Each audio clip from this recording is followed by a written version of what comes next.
Bismillahirrahmanirrahim. Alhamdulillahilladzi an'ama 'alaina bi ni'matil iman wal islam. Wassalatu wassalamu ala asyrafil anam sayyidina wa habibina wa maulana Muhammad wa ala alihi wa sahbihi ajma'in. Hasbunallahu wa ni'mal wakeel, ni'mal maula wa ni'mal nasir, wa la haula wa la quwwata illa billahil aliyyil azim. Allahumma anfa'na bima 'allamtana wa 'allimna ma yanfa'una bi rahmatika ya arhamar rahimin. Amin ya rabbal alamin. Al-Qadr seluruh pengurus DPR Musola Al-Masduriyah, ketua DPR para hadani, para sesepuh, para rezeki, dan seluruh jamaah bapak ibu baik dari Musola Al-Muhajirin khususnya, beserta ketua DPR dan rombongan. Semoga kita semua senantiasa Allah pelihara kesehatan kita, Allah tambah keberkahan hidup kita, Allah istiqomahkan kita di dalam kebaikan dan telah wafatkan dalam keadaan husnul khotimah. Amin ya rabbal alamin. Alhamdulillah wa syukurillah, pada kesempatan malam hari ini spesial. Malam ini spesial, kita tidak membaca kitab sebagaimana biasa. Kita akan membahas momentum yang sangat penting, yaitu tahun baru Hijriah 1447. Alhamdulillah, kita semua dimudahkan di tahun baru Hijriah. Senang apa sedih, Bu? Senang apa sedih, Pak? Sedih. Dibilang senang, ya senang. Dibilang sedih, ya sedih. Kenapa senang? Senang karena Allah memanjangkan umur kita bertemu dengan tahun baru 1447. Sedih karena memang hakikatnya setiap ganti tahun berarti kita semakin mendekati ajal kematian kita. Betul. Jadi setiap hari Allah membangunkan kita dari tidur, terus kita melakukan segala aktivitas, itu hakikatnya kita sudah bergerak menuju ajal kematian.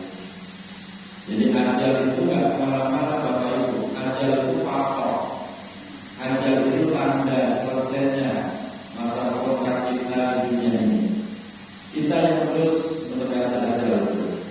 Oleh karena itu, kita memperbanyak istighfar. Semoga di tahun kemarin 1440 Hijriah segala dosa dan salah diampuni oleh Allah Subhanahu wa Ta'ala. Dan kita terus berdoa semoga di tahun baru ini kita menjadi pribadi yang baik dan terus bertambah kebaikan, diistiqomahkan dalam kebaikan sampai nanti diwafatkan dalam keadaan husnul khotimah. Itu yang terpenting. Lalu bagaimana cara kita memaknai tahun baru Hijriah? Tahun baru Hijriah Islam itu ditandai dari bulan Muharram. Itu yang menjadi awal bulan tahun Hijriah, yaitu Muharram. Hijriah itu diambil dari sebuah perjalanan yang luar biasa ketika Rasulullah mendapatkan perintah untuk hijrah dari kota Makkah menuju kota Madinah. Saat itu hukum hijrah wajib dilaksanakan. Kenapa Allah mewajibkan hijrah? Yaitu dalam rangka al-intiqal min ardil kufri ila ardil Islam. Yaitu Allah mewajibkan karena berpindah dari bumi kekufuran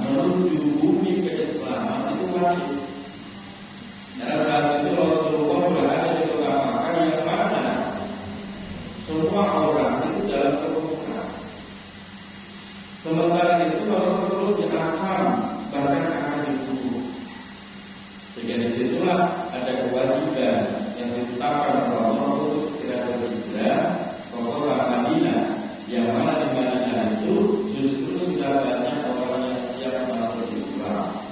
Karena Rasulullah begitu sampai di kota Madinah disambut dengan sukacita, sampai muncul tolak al-badru. Itu selama dalam menyambut Rasulullah. Lalu bagaimana kondisi kita saat ini? Apakah kita juga perlu hijrah?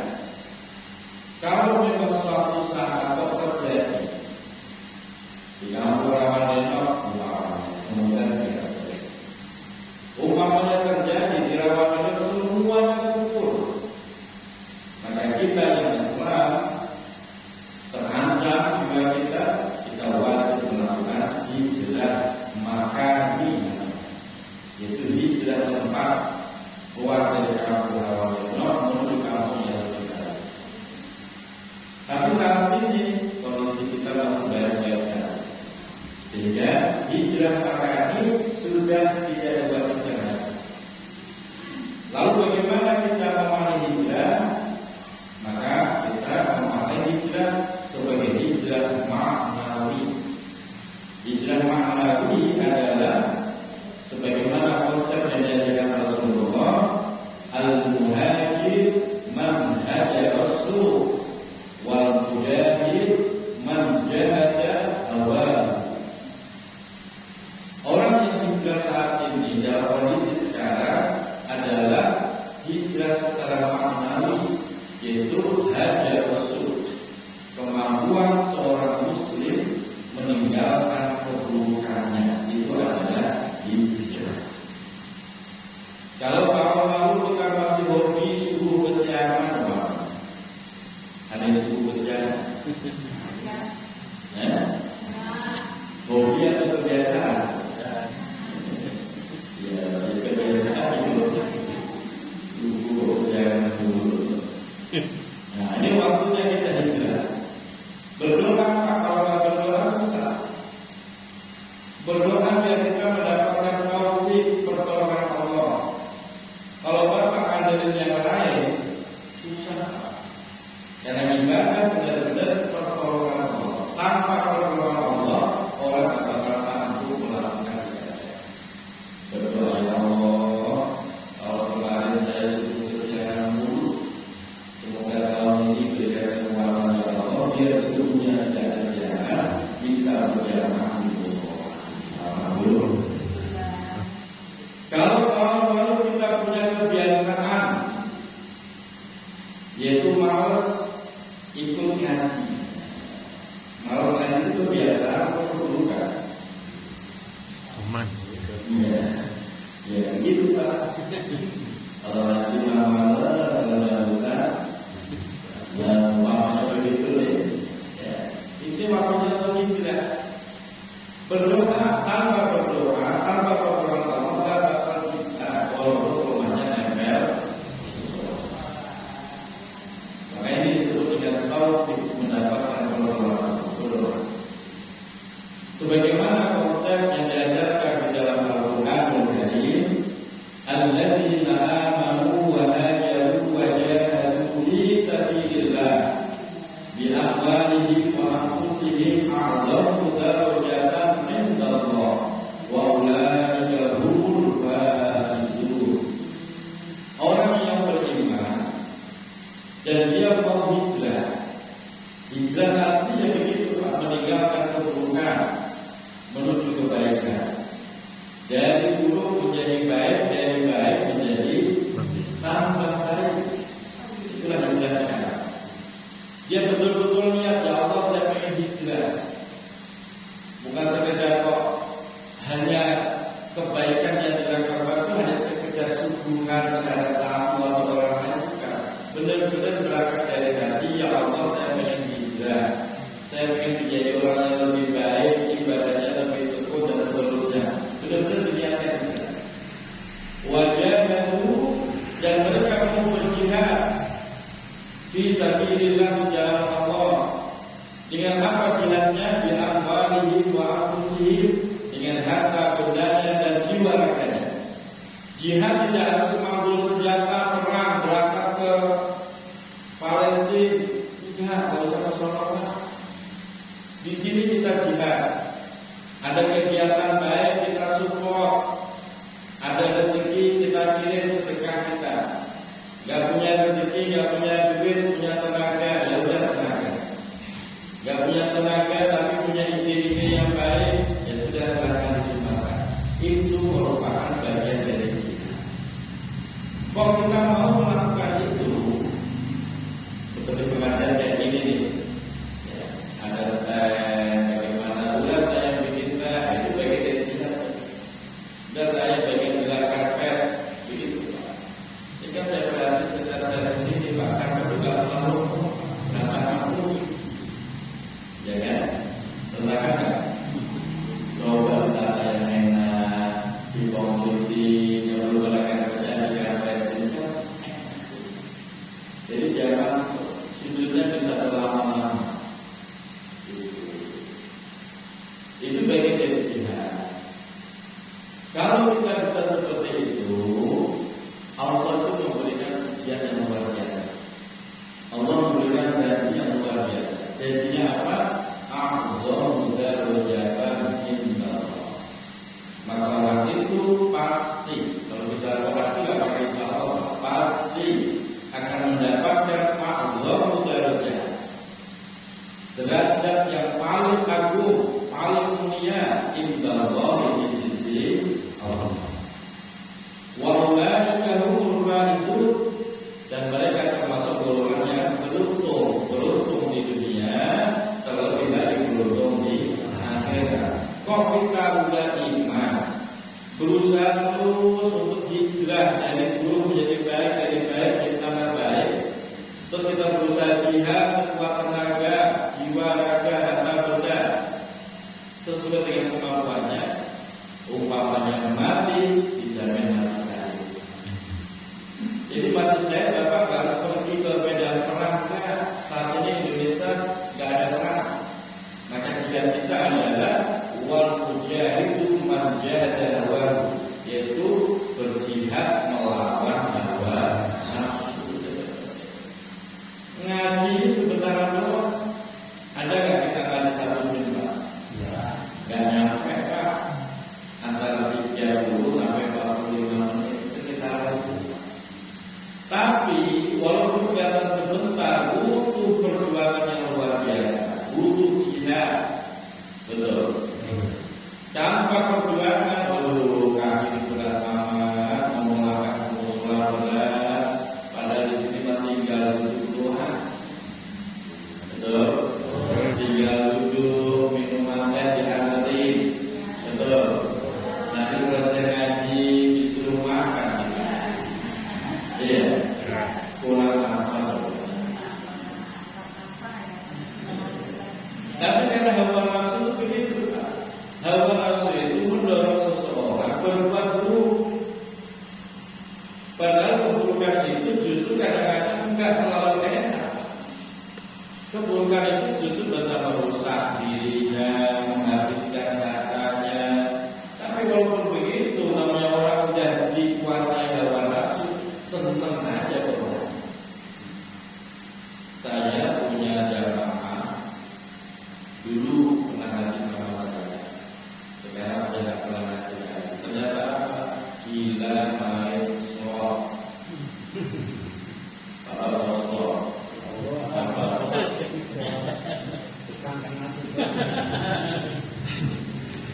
Judi online, itu bocah sudah kayak dicuci otaknya. Dia kerja gajian seminggu sekali, habis dalam waktu 2 juta. Rasanya dan dibilangnya dia susah. Artinya apa? Itu kan sebuah kemaksiatan, sebuah dosa, modalnya juga gede. Tapi mereka bersemangat. Kenapa? Karena mereka itu pikirannya itu berkhayal. 100.000 dapat 1 juta, 1 juta dapat 5 juta. Hayalan begitu. Padahal Allah sendiri sudah menjamin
Kenapa? Karena hawa nafsu itu musuh di dalam diri kita.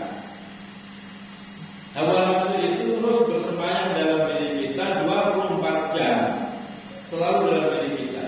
Dan hawa nafsu tidak bisa dihilangkan. Karena itu sudah desainnya Allah, sudah punya hawa nafsu. Tapi hawa nafsu bisa dididik, bisa ditundukkan. Makanya orang yang rajin ngaji, insya Allah lebih mudah mengendalikan hawa nafsu. Tapi kalau nggak pernah ngaji, nggak mendapatkan ceramah rohani, tahunya cuma kerja, makan, tidur, kerja, makan, tidur, kadang-kadang begituan. Begituan mana mau tahunya cuma begitu doang, Pak. Itu udah kayak binatang. Dia nggak pernah mikir bagaimana ibadahnya, cuma tahunya makan, tidur. Dia akan semakin susah mengendalikan hawa nafsu. Itu disebut jihad. Kalau kita bisa melakukan itu, bisa mendapatkan afdhal darajat, derajat yang paling agung di sisi Allah Subhanahu wa Ta'ala. Yang kedua, wa man yuhajir fi sabilillah yajid fil ardi muraghaman katsiran wasa'. Di dalam Al-Quran Allah menegaskan wa man yuhajir fi sabilillah, barang siapa yang hijrah di jalan Allah. Ingat, hijrah tidak harus perang di medan perang. Hijrah ada saat ini ada melawan hawa nafsu kita. Setiap kali kita muncul rasa malas, kita lawan itu. Kita lawan hawa nafsu itu. Kita kalahkan dia. Itu namanya jihad. Setiap kali kita kepengen melakukan hobi masa lalu, yang mabuk lah, yang judi, yang apalah, kita benar-benar berjuang, kita tinggalkan itu semua. Niat hijrah. Barang siapa yang hijrah di jalan Allah, kata Al-Quran, janji Allah, yajid fil ardi muraghaman katsiran wasa'. Maka orang itu akan mendapatkan muraghaman, kenikmatan, katsiran yang banyak, wasa' dan luas. Itu bahasa Al-Quran.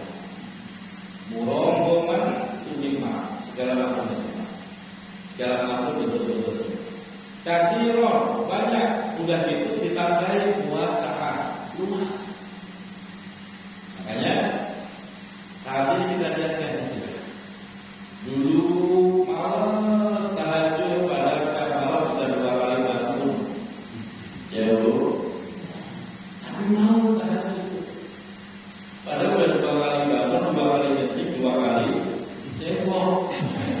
Ya kan? Udah tinggal nyebokin wajahnya itu malasnya luar biasa. Coba lihatkan hijrah Allah, saya pengen hijrah. Saya nggak pengen malas kayak tahun kemarin. Ya Allah, saya suka menghadirkan sholat berjamaah. Saya pengen bisa lebih waktu berjamaah. Niatkan hijrah, benar-benar niatkan hijrah. Kalau Bapak niatkan hijrah, Bapak masuk dalam ayat ini yang dijamin oleh Allah, mendapatkan muraghaman, kenikmatan yang segala macamnya, kasih orang yang banyak, wasa' dan luas. Amin ya rabbal alamin. Bapak Ibu bisa diamati, orang itu kalau hijrah memang tidak lulus, ada saja ujiannya. Tapi kalau kita mampu bertahan, mau bertahan, nggak butuh waktu lama. Allah angkat derajat kita setinggi-tingginya, Allah luaskan sedikit. Saya punya jamaah, dia punya perusahaan. Dulu sebelum dia hijrah, dia nggak peduli halal haram, yang penting menguntungkan, udah ambil proyek. Dia nggak peduli dosa apa nggak peduli itu hak orang atau hak siapa, zalim apa enggak, dia udah nggak pikirin itu. Yang penting dia dapat proyek, untung banyak, itu pikiran. Sholat jarang dikerjakan, Jumatan aja sering ditinggal, alasan meeting segala macam. Tadinya begitu, Pak. Alhamdulillah ketemu saya di tahun 2018 ketemu saya.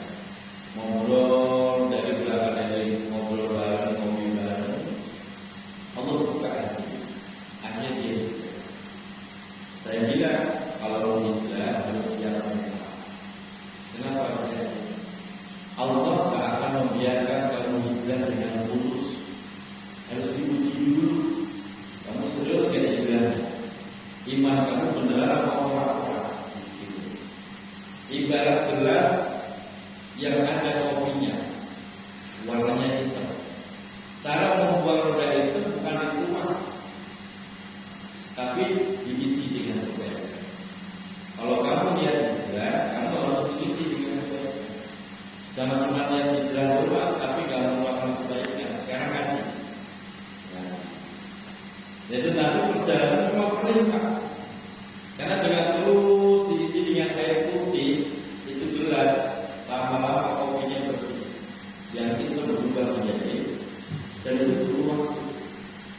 Ini proyek gagal, ini gagal. Sampai dia pernah bilang, ya Allah, Kiai, dulu waktu saya belum hijrah, nyari duit gampang bener. Sekarang satu proyek enggak dapat.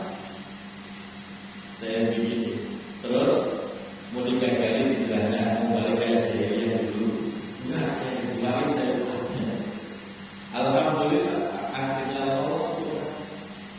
Dalam waktu 6 bulan memang hujan berlaku luar biasa berat dunia. Tapi lolos. Alhamdulillah konsisten. Sekarang benar-benar Allah tunjukkan. Yajidu fil ardi murahman wa katsiran wasana. Allah buka itu nikmat, Allah buka itu rezeki. Sampai dia ngomong, ya Allah, saya itu sampai bingung kiai ngomongnya.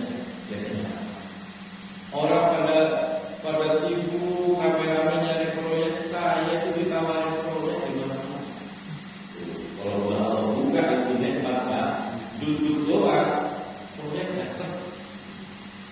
Nilainya fantastis. Ada yang besar, ada yang kecil, ada yang sampai miliaran, ada yang sampai 100 miliar. Begitu cara. Tapi kalau nanti tiba-tiba oleh lagi, ya udah jatuhkan. Makanya kalau pengen mendapatkan kenikmatan yang banyak, yang luas, kenikmatan dari Allah, deketin. Kenapa? Karena Allah yang bagi nikmat. Kalau ada orang usaha pengen kaya tapi Allah ditinggalkan, aneh orang. Nyari kekayaan kemana? Kekayaan dia bagi Allah malah ditinggalkan Allah. Deketin itu Allah. Nanti Allah yang mengatur nikmat. Itu jadi di dalam Al-Quran. Makanya niatkan dari sekarang saya ingin hijrah. Karena setiap orang punya kebutuhan. Betul? Ibu punya kebutuhan ya? Pasti punya. Yang tahu diri kita. Mungkin orang lain nggak tahu karena ayat kita ditutup Allah. Sekarang kita sadar, kita coba koreksi. Saya punya kebutuhan ini. Saya bisa meninggalkan kebutuhan. Harus. Kalau nggak begitu, ya udah kita akan begini terus akan terpuruk. Oleh karena itu, di dalam kajian tasawuf baru dilihat dari faktor umur, dari segi umur manusia itu terbagi menjadi 4 kelompok. Yang pertama, kelompok pertama ini disebut kelompok yang sangat istimewa. Saking istimewanya dipuji-puji oleh Allah dan dipuji-puji oleh Rasulullah. Siapa mereka? Satu, yaitu man qala umruhu wa hasuna amaluhu. Yaitu orang yang panjang umurnya dan bagus amalnya. Itu kelompok yang istimewa. Rasulullah memuji, sampai Rasulullah menyampaikan dalam sabdanya, khairun nas, sebaik-baiknya manusia, man qala umruhu wa hasuna amaluhu. Orang yang panjang umurnya, panjang amalnya. Kenapa ini disebut kelompok istimewa? Iya. Setiap kali dia diberikan kehidupan oleh Allah, bangun pagi, itu diberikan kehidupan. Setiap hari dia menambah amalnya. Setiap minggu dia menambah amalnya. Setiap bulan, bahkan setiap tahun amal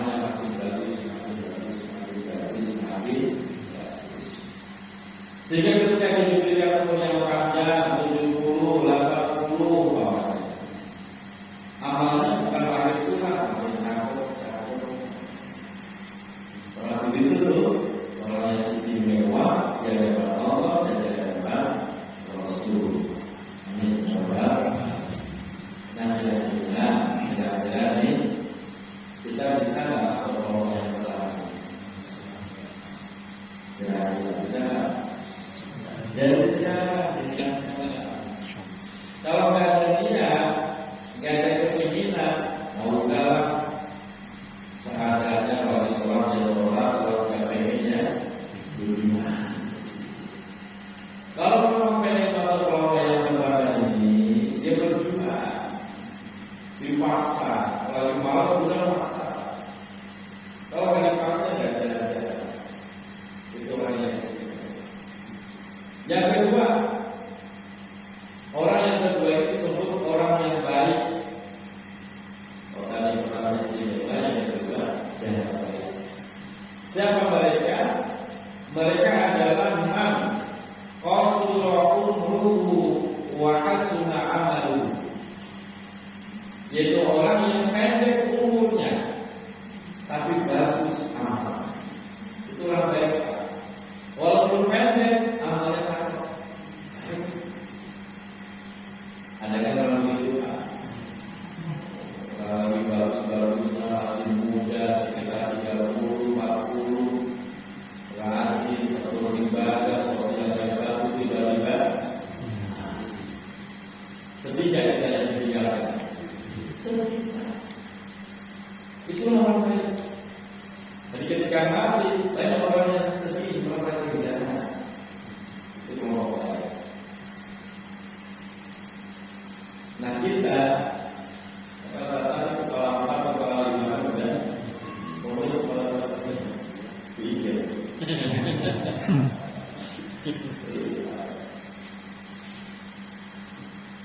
Yang ketiga saya.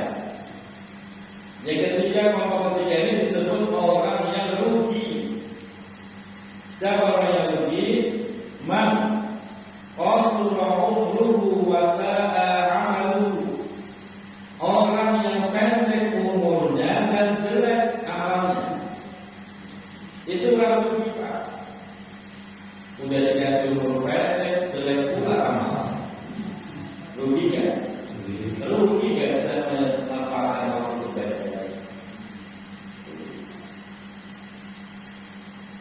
Tapi yang paling celaka di kelompok keempat disebut orang yang celaka, bukan rugi lagi, tapi celaka, bahkan dilaknat oleh Rasulullah.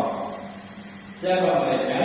Man tala umruhu wa sa'a amaluhu, yaitu orang yang dipanjangkan umurnya oleh Allah, tapi buruk amalnya. Makin hari makin buruk. Udah usia 60, sholat masih belum mau. Ada nggak? Udah usia 70, kamu sholat masih belum mau. Ada? Banyak.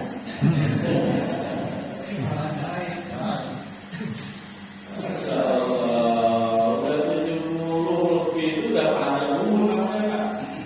Jumlahnya masih belum mau. Padahal kamunya Islam, betul? Ada. Itu masalah. Semakin dipanjangkan umurnya, semakin dia menambah dosa dan maksiat. Bagaimana rasanya? Makin panjang, makin banyak dosa.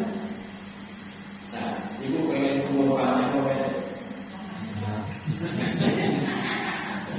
Bapak pengen panjang apa pendek? Karena risikonya besar, dikasih panjang, iya kalau bisa tahan. Kalau nggak bisa tahan, dosa dulu saja.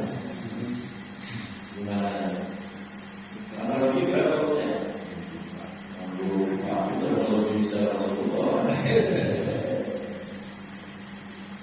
Ini yang kita perhatikan. Nah, kalau kita kepengen ya Allah panjangkan umur kita, silahkan. Tapi risikonya, kalau harusnya jadi orang baik. Harusnya jadi orang taat. Sebab kalau nggak yang ada maksiat dulu, dosa dulu. Kalau itu yang terjadi mending mati ya. Betul. Daripada hidup nambah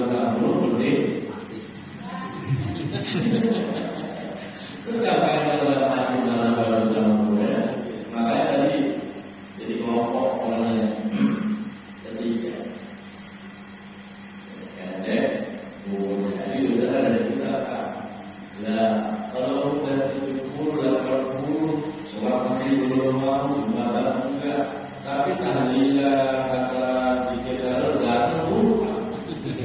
Nanti orang acara tahlilan, dikiran datang, tapi sholat tak pernah, jumatan juga enggak. Kalau kemana-mana pakai peci, pakai kain, pakai serepet, ada? Enggak usah disebut, makanya enggak usah. Cukup jadi pelajaran. Kalau begitu kasihan saya belajar.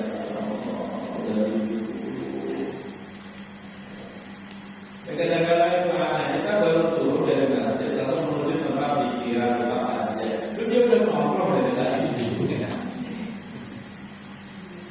Udah lama udah. Gak asik kan kalau berusaha begitu mah gak asik kan? Terus sholat di sana di mana? Enggak pernah ternyata di masjid. Wah, dia mau wali, gimana dia mau kakak?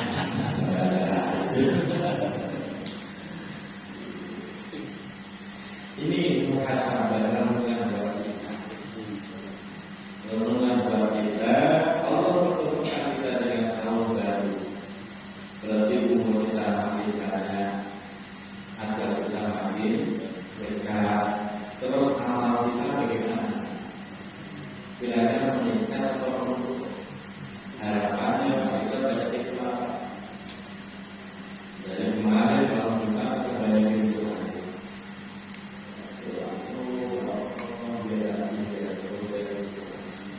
Karena yang berat itu istiqomahnya. Kalau mau sholat sekali dua kali enteng, yang berat itu istri. Kalau kita ngasihkan seminggu sekali, coba kalau bikin tiap malam, mampu tuh. Seminggu sekali kayak mampu begitu.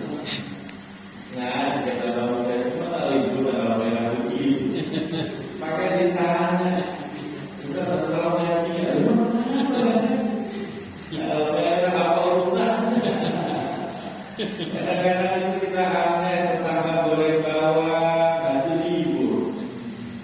Padahal tetangga goreng bawang hasilnya masih 3 hari besok, udah libur baik. Tetangga hajatan libur, dan tetangganya ngaji nggak enggak, musola nggak ngapain kita libur buat dia. Rugi amat kita. Kadang-kadang kita terlalu lemah. Nah ini ya kita terjadi.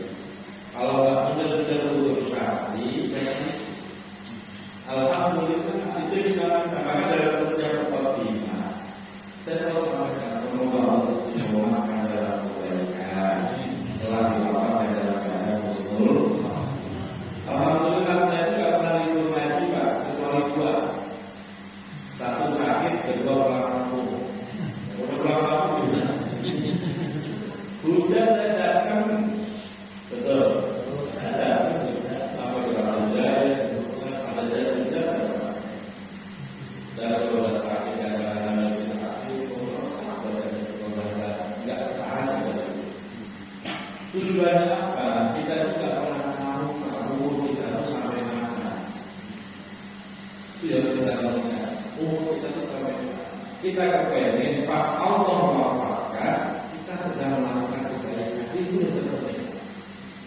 Karena innamal a'malu bil khawatim. Sesungguhnya amal perbuatan seseorang bil khawatim yang dilihat itu endingnya Pak. Yang dilihat itu ujungnya. Bukan awal, bukan. Ini kita rajin lagi deh, tiba-tiba mau mati malah males, sholat gak mau, jumatan gak mau. Bahaya juga Pak. Kita pengennya itu pas mau mati, tekun, ngaji, ibadah, terus mati. Itu alhamdulillah. Tapi kita kan nggak bisa coba-coba begitu. Nanti deh